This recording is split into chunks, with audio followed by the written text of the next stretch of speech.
Good morning or afternoon. Today we are looking at number 55 in Book 1, Carnival of Venice.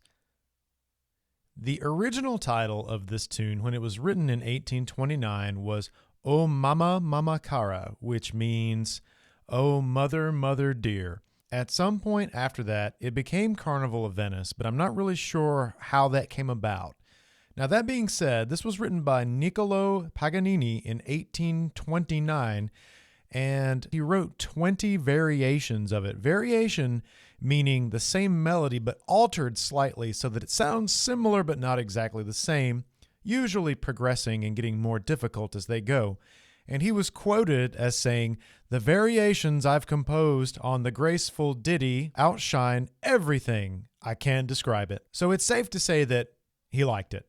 Now, the Carnival of Venice itself is kind of like the Italian Mardi Gras. It happens at the same time, and it's very famous for having masks and all kinds of elaborate dresses and suits, but again, masks and floats. Now, more modern times with this song, Carnival of Venice, it has become a piece that musicians use to show off how good they are at playing their instruments. So they'll play this original melody first, and then they'll start playing more and more difficult variations that you should be able to see in the next slide with the performances.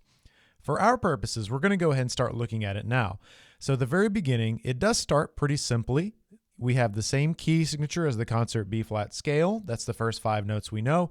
3/4 time signature. It does have a pickup note at the beginning.